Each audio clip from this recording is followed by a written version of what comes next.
नमस्कार, मैं हूं विशाल शर्मा और आप देख रहे हैं मनी सेंट्रल। ये एक ऐसा शो है जहां हम गवर्नमेंट पॉलिसी से लेकर इकोनॉमी, शेयर बाजार और पर्सनल फाइनेंस यानी आपकी जेब से जुड़े मसलों पर बात करते हैं।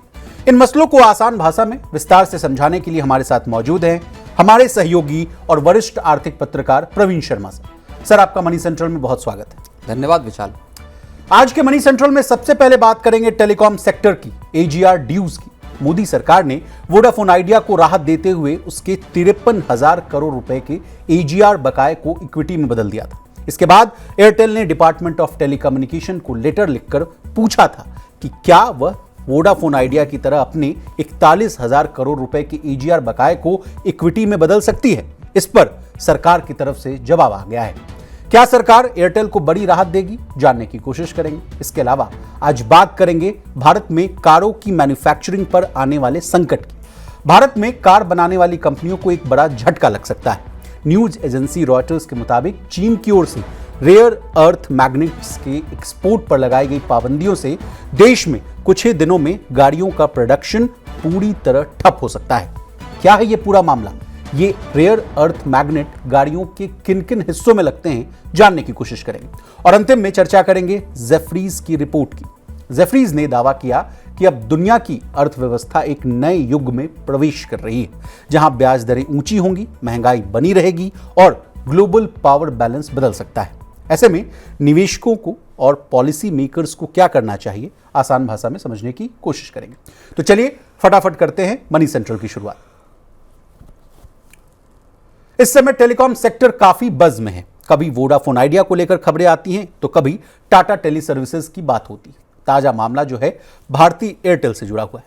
असल में मोदी सरकार ने वोडाफोन आइडिया को राहत देते हुए उसके 53,000 करोड़ रुपए के AGR बकाये को इक्विटी में बदल दिया था। हिस्सेदारी जो है 22.6% से बढ़ाकर 49% कर दी थी। इसके बाद भारतीय एयरटेल ने भी अपने AGR बकाये को इक्विटी में बदलने के लिए सरकार के पास आवेदन किया था, लेकिन बिजनेस स्टैंडर्ड के खबरों के मुताबिक वित्त मंत्रालय ने एयरटेल के 41,000 करोड़ के AGR बकाये को इक्विटी में बदलने के प्रस्ताव को ठुकरा दिया है। सर, एयरटेल का तो व्हाइट्स गुड कंपनी हायर को खरीदने का प्लान ही चौपट हो गया। नहीं, इसको लेके खबरें आई थी कि हायर को खरीदने को लेके एयरटेल बोली लगा सकती है, लेकिन ये अलग मसला है। मुख्य मसला है कि टेलीकॉम सेक्टर में आखिर चल क्या रहा है, और हम इस चीज़ को बार बार डिस्कस करते हैं क्योंकि करोड़ों लोगों को के जो जिस तरह से एक ये माना गया है कि पेट्रोलियम की तरह से मोबाइल हो गया है, मोबाइल रिचार्ज अब पेट्रोलियम की जगह ले रहा है, कंपलसरी हो गया। इतना जरूरी है, इतनी मजबूरी है लोगों की कि आप अपने बहुत सारे जरूरी काम छोड़ सकते हैं, लेकिन आपको मोबाइल रिचार्ज कराना है। और इसी वजह से इस सेक्टर पर बार बार चर्चा की जाती है।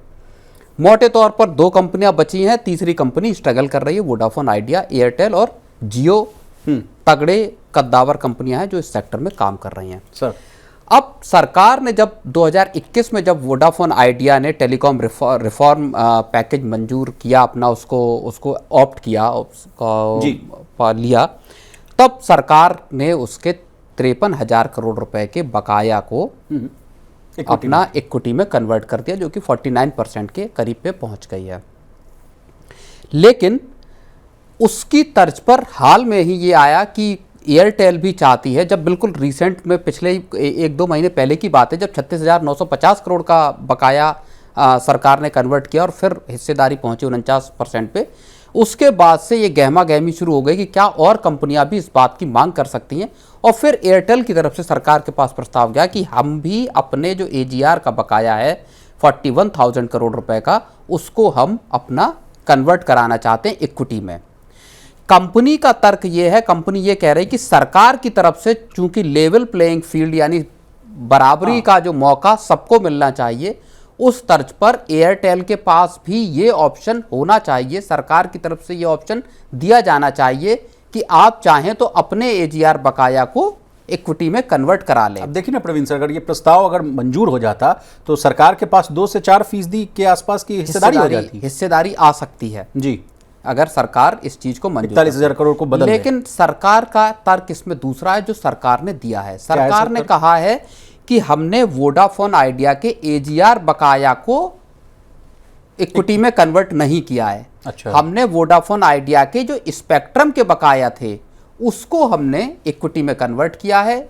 जो एयरटेल मांग कर रही है वो कह रही है कि उसका जो एडजस्टेड ग्रॉस रेवेन्यू है वो 41,000 करोड़ की रकम जो बकाया है उसको कन्वर्ट कर दिया जाए। अब दोनों चीजों में एक फर्क है, एक है स्पेक्ट्रम का बकाया और एक है एजीआर का बकाया। स्पेक्ट्रम का बकाया वो बकाया है जो 2015, 16 और अलग अलग सालों में जब स्पेक्ट्रम की नीलामी हुई तो जो स्पेक्ट्रम की नीलामी में आपको जो पैसा देना था सरकार को स्पेक्ट्रम खरीदने के लिए वो आपने नहीं दिया, वो पैसा फिर आपको वापस करना है। तो ये जो है स्पेक्ट्रम का जो बकाया पैसा था सरकार ने उसको तब्दील किया है इक्विटी में, एजीआर का बकाया तब्दील नहीं हुआ है। जी जी प्रवीण तो सर, वही पैसा जो 83,000 करोड़ के आसपास है, 83,400 करोड़ रुपए के आसपास है जो वोडाफोन आइडिया का जो कि एजीआर का बकाया है, उसमें फिर 45,000 करोड़ रुपए का जो बकाया है वो आ जा रहा है आपका इंटरेस्ट, पेनल्टी और पेनल्टी ऑन इंटरेस्ट। इंटरेस्ट जो पेनल्टी पे जो इंटरेस्ट लगा है। सर अगला सवाल मेरा प्रवीण सर, जैसा आपने कहा कि स्पेक्ट्रम के बकाया को कन्वर्ट नहीं किया गया, ये सरकार का कहना है, एजीआर ड्यूज को हमने एजीआर ड्यूज को नहीं कन्वर्ट किया, ये कहना चाह रहे हैं। लेकिन सर अभी जो डेटा है टाटा टेली सर्विसेज का 19,000 करोड़ के आसपास है, भारतीय एयरटेल का भी अगर आप देखिए ड्यूज तो ये भी 40,000 करोड़ के आसपास का है, वोडाफोन 34,000 करोड़ के आसपास का है, वोडाफोन आइडिया की भी इसी मात्रा में आसपास है या इससे अधिक ही है। इन लोगों के बीच जो खलबली मची हुई है, 18,000 करोड़ का टाटा टेली सर्विसेज का है। 18,000 का। सर मेरा सवाल ये है कि बीते हफ्ते ही हम लोगों ने मनी सेंट्रल में चर्चा की थी कि इनके जो एजीआर ड्यूज है इनको भी माफ़ी मिल सकती है सरकार की तरफ से, या बहुत हद तक ये कहा जा सकता है कि जो इंटरेस्ट ऑन पेनल्टी उन तमाम मामले उसको 50% का कटौती हो, इन सब पे पानी फिरता हुआ दिखेगा फिर तब तो? नहीं, देखो फिर वही बात आ जाती है, दोनों चीज़ें अलग हैं। एजीआर का बकाया अलग है, एजीआर के बकाये पे जो आपको ब्याज लग रहा है वो बिल्कुल केस अलग है। अब जो ये वोडाफोन आइडिया जो सुप्रीम कोर्ट गई थी जिसका फैसला 19 तारीख को आया, इसी 19 मई को, उसमें जो पूरा मामला है वो है एजीआर के बकाया, आपने 100 रुपये आप पे बकाया है एजीआर का, वो आपने नहीं चुकाया, उस पे सरकार ने लगा दिया आप पे ब्याज, ठीक है, चूंकि आपने नहीं चुकाया इस पे ब्याज लगा। उसके बाद आपने ब्याज नहीं चुकाया तो लगी पेनल्टी, ब्याज पे पेनल्टी लग गई, फिर आपको पेनल्टी पे भी इंटरेस्ट लग गया। तो इस हिसाब से जो 34,000 करोड़ रुपए के 28,000 करोड़ के आसपास है वो है इंटरेस्ट का पोर्शन वोडाफोन आइडिया की अगर हम बात करें, 6,000 करोड़ के आसपास है पेनल्टी और फिर 11,150 करोड़ रुपए से ज़्यादा का है पेनल्टी पे इंटरेस्ट। जी अब 34,000 समथिंग का जो बकाया है करोड़ रुपए का वो है एयरटेल का यही इंटरेस्ट वाला पोर्शन का, और यही बकाया टाटा टेली सर्विसेज पे 18,000 करोड़ रुपए के आसपास है।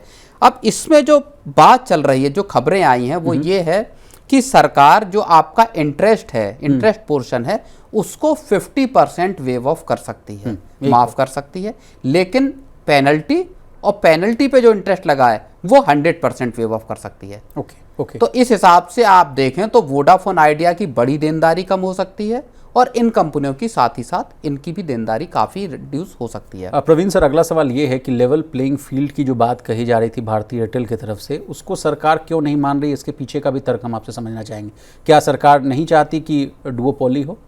नहीं, देखो सरकार चाहती है कि 3 कंपनियां इस सेक्टर में रहें, और इसीलिए सरकार ने जब वोडाफोन आइडिया ने टेलीकॉम रिफॉर्म पैकेज का चुनाव किया, उसको ऑप्ट किया, तो उसमें सरकार ने उसको सहूलियत दी कि ठीक है, पिछले एक जो ट्रेंच था उसमें 17-18 हज़ार करोड़ रुपए का 2018 के अगस्त में संभवतः, अगर मैं ठीक से याद कर पा रहा हूँ, तब सरकार ने उसको इक्विटी में कन्वर्ट किया था। और उसके बाद दूसरे किस्त में जब अभी 1-2 महीने पहले की बात है, जब सरकार ने 36,950 करोड़ रुपए के ट्रेंच को इक्विटी में कन्वर्ट किया। तो वोडाफोन आइडिया को बचाना कई मायनों में जरूरी भी है सरकार के लिए, जिसको हम बार बार डिस्कस भी किया है। करोड़ों सब्सक्राइबर हैं, उनके सामने मुश्किल होगी 20 करोड़, लाखों की तादाद में आपके जो एम्प्लॉय हैं वोडाफोन आइडिया के, उनका क्या होगा? तीसरी चीज़ और बड़ी चीज़, मान लीजिए सरकार छोड़ देती है कंपनी को, कंपनी साफ तौर पे कह चुकी कि अगले फिस्कल तक हमारे लिए बच पाना मुश्किल होगा अगर सरकार ये तत्काल राहत नहीं देती है जो एजीआर के बकाया पे जो ब्याज है इस पोर्शन पे। अब अगर सरकार राहत नहीं देती और कह देती है कि ठीक है आप जाओ अपना इंतजाम कीजिए, नहीं कंपनी कर पाती इंतजाम, सर्वाइव नहीं कर पाती, तो एक तो ये जो लोगों का जो ह्यूमन कॉस्ट है उसकी, जो लोगों की नौकरियां और लोगों के ऑप्शन खत्म होंगे, वो मसला है। दूसरा मसला, अभी मान लीजिए अगर कंपनी चल जाती तो सरकार का जो बकाया है वो वापस हो सकता है। सर, सरकार ने जो 53,000 करोड़ रुपए का इक्विटी कन्वर्जन किया है, कल को अगर शेयर ठीक से चलते हैं, आगे बढ़ते हैं, तो अगले 2-4-5 साल में सरकार उससे एग्जिट भी कर सकती है। जो अपना 53,000 करोड़ रुपए है वो सरकार निकाल भी सकती है। कंपनी के बंद होने की स्थिति में ये पूरा पैसा डूब जाएगा, बैंकों का पैसा डूब जाएगा। जो बैंकों की गारंटी, बैंक गारंटी जो सरकार के पास है, जिसको इन्वोक करने की बात थी, जो हमने कल डिस्कस की थी, जहां पे कि कंपनी को फिर ब्याज पे लोन लेना पड़ सकता है तकरीबन 6,000 करोड़ रुपए, 6,067 करोड़ रुपए का जो बैंक गारंटी सरकार के पास है। जो रिपोर्ट थी, केयर रेटिंग की रिपोर्ट है, जो सरकार के पास बैंक गारंटी रखी है। बैंक सोच रहे हैं कि क्या इसको इन्वोक किया जाए, क्या सरकार, अगर चूंकि सुप्रीम कोर्ट का फैसला आ गया है, सरकार अगर इसको इन्वोक करती है तो कंपनी के लिए एक नई मुश्किल पैदा हो सकती है। चलिए आगे बढ़ते हैं। भारत में कार बनाने वाली कंपनियों को एक बड़ा झटका लग सकता है। न्यूज एजेंसी रॉयटर्स के मुताबिक चीन की ओर से रेयर अर्थ मैग्नेट्स के एक्सपोर्ट पर लगाई गई पाबंदियों से देश में कुछ ही दिनों में गाड़ियों का प्रोडक्शन पूरी तरह से ठप हो सकता है। ये रेयर अर्थ मैग्नेट गाड़ियों के कई जरूरी हिस्सों में लगते हैं, जैसे इलेक्ट्रिक मोटर हो गया, पावर विंडो हो गया, स्पीकर और कई छोटे मोटे जो है ऑटो पार्ट्स में इसका इस्तेमाल होता है। सबसे बड़ी दिक्कत की बात यह है कि भारत जो है ज्यादातर ये मैग्नेट जो है चीन से खरीद कर लाता है। पिछले साल भारत ने 460 टन मैग्नेट मंगवाए थे और इस साल ये आंकड़ा 700 टन तक पहुंचने का अनुमान है। लेकिन अब चीन ने इस पर सख्त एक्सपोर्ट कंट्रोल लगा दिया है, जिसके तहत अब कंपनियों को हर शिपमेंट के लिए चीन सरकार से इजाजत लेनी होगी। प्रवीण सर, क्या है ये संकट? मारुति सुजुकी, टाटा मोटर्स और महिंद्रा जैसी बड़ी कंपनियों का क्या होगा?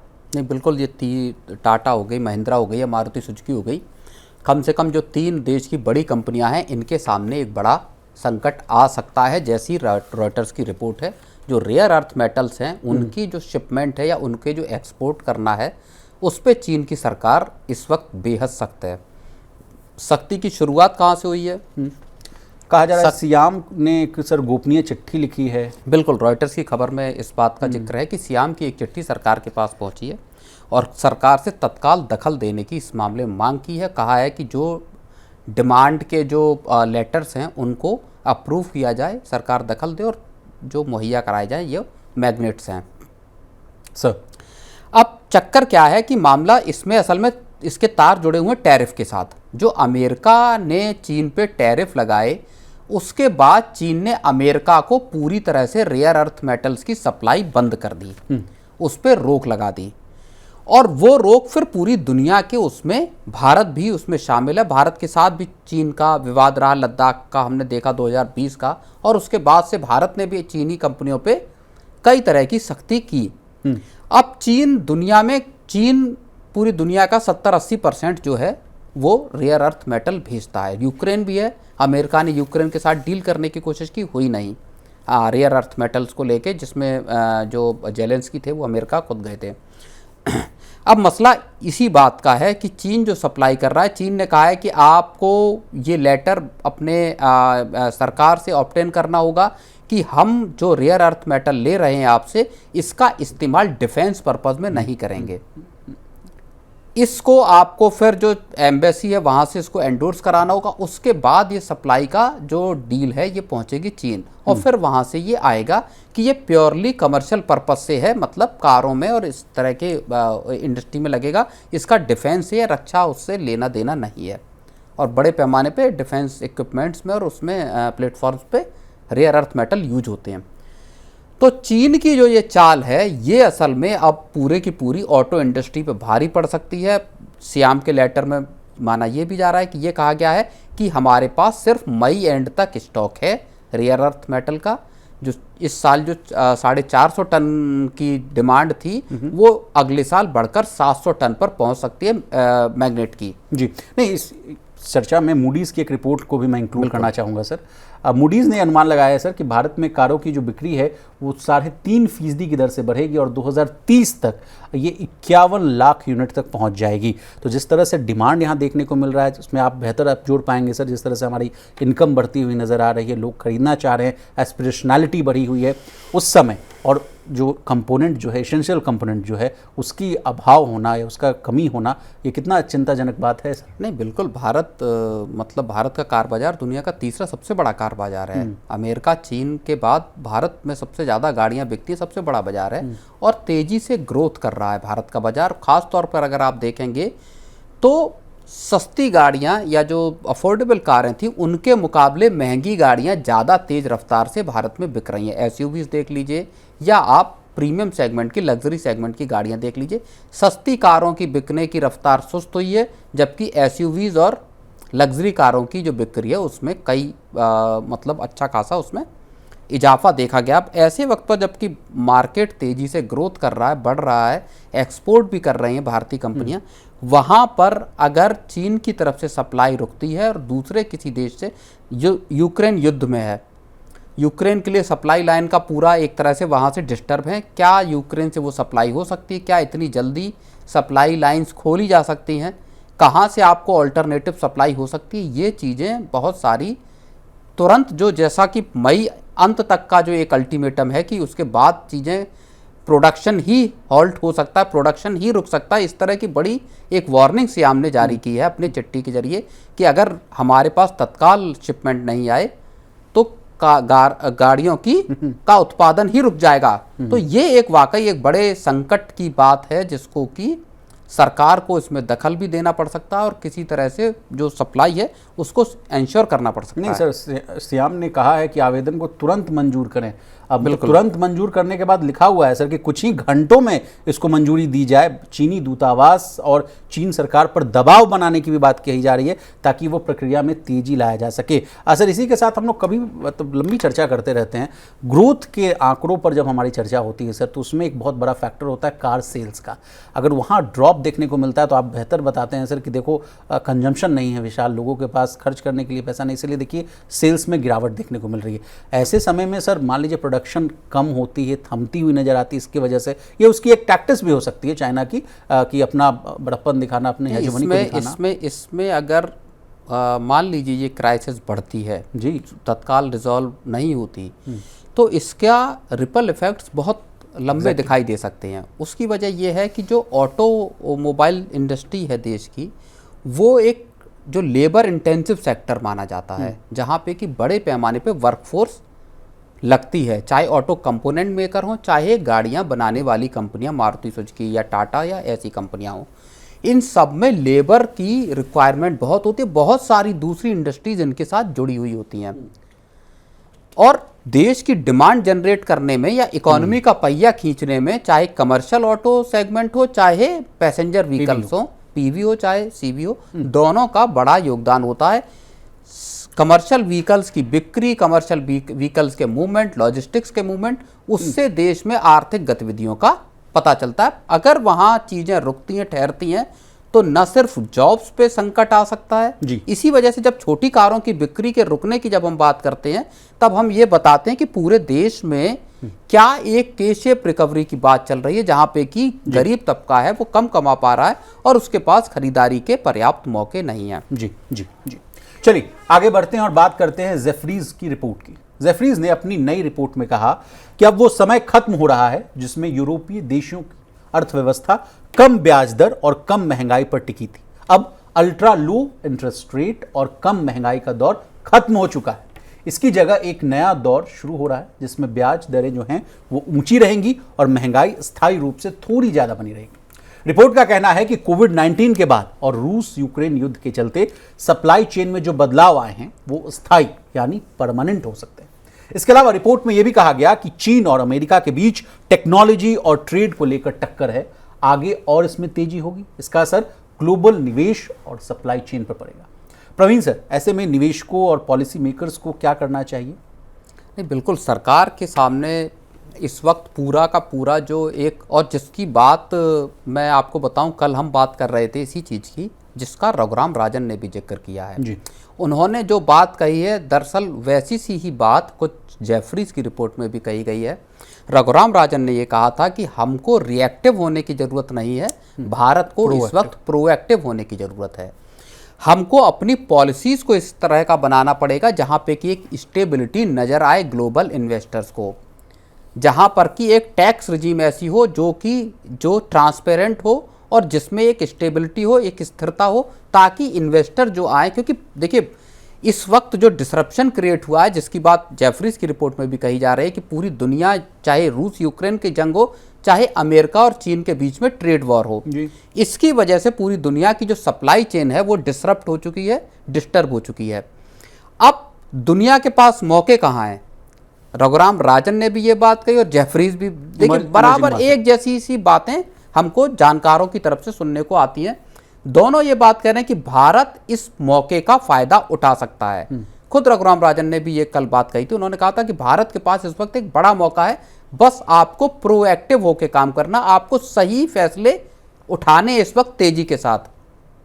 यही बात जेफरीज कह रहे हैं कि आपको अपने यहाँ मैन्युफैक्चरिंग को और बाकी जो इंडस्ट्रीज हैं उसको तेजी से डेवलप करना होगा, सही पॉलिसी इनिशिएटिव्स इस वक्त उठाने की ज़रूरत है, क्योंकि पूरी दुनिया इस वक्त जो हाई इंटरेस्ट रेट है और बढ़ती महंगाई, इसका शिकार इस वक्त दुनिया है। और अगर ट्रेड को लेके जो अनसर्टेनिटीज़ हैं वो जारी रहीं तो एक स्टैगफ्लेशन का भी दौर दिखाई दे सकता है। जी, अब सर एक और रोचक जानकारी इसमें ये आ रही है कि अमेरिका और चीन के बीच में जो तकरार है वो बढ़ते हुए दिख सकता है। अब उसी के साथ इस कहानी में जोड़िएगा चीनी स्टूडेंट्स वाला मामला भी कहा जा रहा है कि पिछले 24 घंटे में देखिए अमेरिका में 2 बड़े घटनाक्रम हुए हैं और जो जिसको डिस्कस करना बेहद महत्वपूर्ण है। जेफरीज की और रघुराम राजन की बात हमने की। कोर्ट की फटकार और चीनी स्टूडेंट्स ने, अमेरिका के फेडरल कोर्ट ने ट्रंप की जो टैरिफ की जो पॉलिसीज़ हैं उसको पूरी तरह से खारिज कर दिया है। उस पर फैसला दिया है कि ये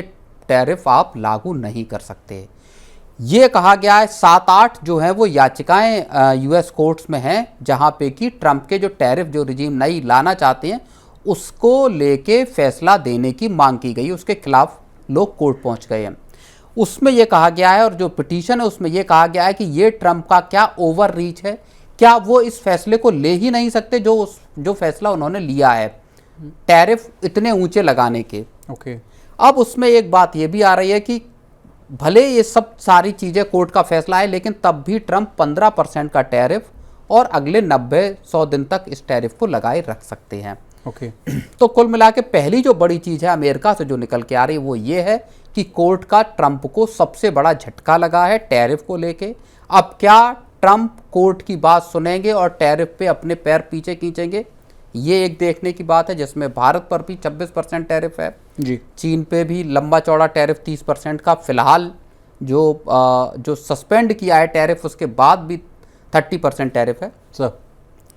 दूसरी बात जो है और जो बेहद महत्वपूर्ण बात है वो है क्या चीन और अमेरिका के बीच में अब और जंग गहराने वाली है, क्योंकि एक तरफ जो लग रहा था जहां पे कि टैरिफ को लेकर दोनों देश रजामंद हुए कि ठीक है साहब हम 115% टैरिफ वापस ले रहे हैं, विड्रॉ कर रहे हैं, वहां अब अमेरिका ने एक बड़ा कदम उठाया है। और जो अमेरिका के सेक्रेटरी ऑफ स्टेट हैं मार्को रूबियो, उन्होंने ये कल इस बात का मतलब ऐलान किया, बल्कि आज तड़के सुबह ऐलान किया, और जिसमें उन्होंने कहा कि हम चीनी स्टूडेंट्स के वीज़ा रिवोक करने जा रहे हैं, जिसमें ऐसे स्टूडेंट्स भी शामिल होंगे जो कि या तो बहुत क्रिटिकल फील्ड में पढ़ाई कर रहे हैं या जिन पर चीन की कम्युनिस्ट पार्टी से एसोसिएट होने के लिंक निकल के आते हैं। प्रवीण सर, न्यूज़ रूम में भी हम लोग चर्चा कर रहे थे आपके साथ, आप इसके पीछे कह रहे थे कि चीनी स्टूडेंट्स क्या करते हैं, वहाँ जाते हैं और अच्छी खासी R&D पर फोकस करते हैं, रिसर्च करते हैं, पढ़ाई लिखाई करते हैं और फिर वापस लौटते हैं अपने देश में और उसी का रेप्लिका बनाने की कोशिश करते हैं, जिससे जो यूएस का जो सेंटिमेंट है वो हर्ट होता है। ये वाला मामला क्या है, इसको बहुत ही आसान भाषा में समझाइए। बिल्कुल, देखिए जहाँ तक मेरा अंदाजा है चीन का सबसे ज़्यादा नंबर में चीनी स्टूडेंट्स अमेरिका पढ़ते हैं, दूसरे नंबर पर संभवतः भारतीय स्टूडेंट है जी। मतलब दोनों देशों का एक नेक टू नेक फाइट रहती है नंबर ऑफ स्टूडेंट्स जो यूएस में पढ़ रहे हैं। इंडिया के जो स्टूडेंट्स हैं मोटे तौर पर अगर आप उस चीज़ को देखेंगे, बहुत एक सरल मैं भाषा में समझाने की कोशिश कर रहा हूँ, भारत के जो स्टूडेंट जो अमेरिका के हार्वर्ड है या MIT है या दूसरे बड़े इंस्टीट्यूट्स में पढ़े हैं, वो अमेरिका की कंपनियों में, वहाँ पे चाहे आप गूगल देख लीजिए, मेटा देख लीजिए या दूसरी चाहे एक्स में थे अब तक, दूसरी तमाम कंपनियों को देख लीजिए, वो अमेरिकी ग्रोथ में योगदान दे रहे हैं। इस बात को जो कल रघुराम राजन है उन्होंने भी इस बात का जिक्र किया मतलब कि यहाँ के भारतीय स्टूडेंट वहाँ खप जाते हैं।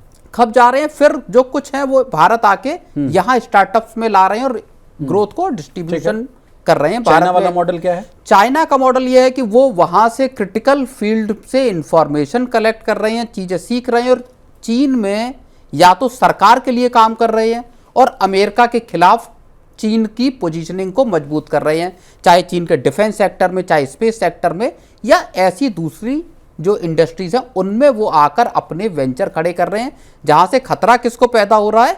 अमेरिका के लिए। सर एज ए एग्जांपल अगर हम अपने व्यूअर्स को समझाएं, टेस्ला वर्सेस BYD।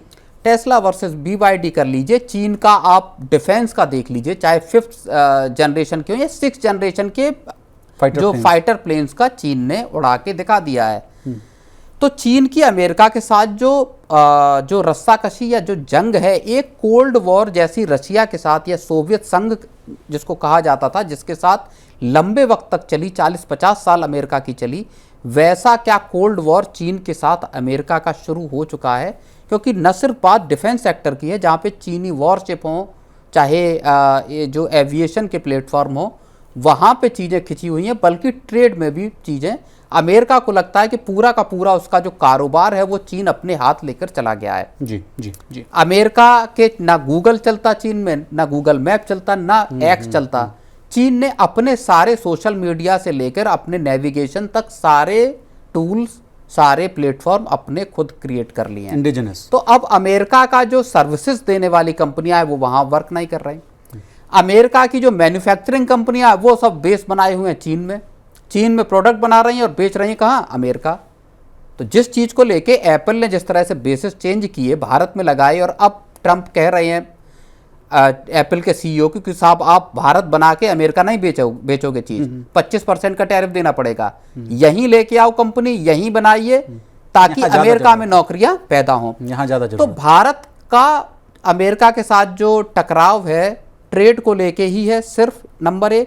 नंबर 2, वो उसका स्केल बहुत छोटा है। चीन और अमेरिका का टकराव केवल ट्रेड का नहीं है, हेजेमनी का टकराव है। Exactly sir. दुनिया पे राज करेगा कौन? क्या अमेरिका के एक्स्ट्रा ऑर्डिनरी डेज लद गए? जी। इस चीज का टकराव है। लेकिन ये चूंकि कहानी लंबी है, कभी टकराव की बात आपने कर दी सर, तो भारत भी बहुत जल्द पहुंचने वाला है। 4th लार्जेस्ट इकोनॉमी हम लोग बन चुके हैं, धीरे धीरे 3rd आएंगे, 2nd आएंगे, 1st आएंगे। लेकिन इंडिया देखिए भारत का रास्ता अभी बहुत लंबा है, और उसकी वजह एक बड़ी ये है, भारत की आबादी जिस हिसाब से बढ़ी है उसमें जाहिर तौर पर हमारी GDP तो बढ़ी है, लेकिन जो बात बार बार क्रिटिक्स कहते हैं, आप बहुत सारी चीजों को अगर हटा भी तब भी ये एक चीज है जहां हमको काम करने की अगले कई साल तक जरूरत है।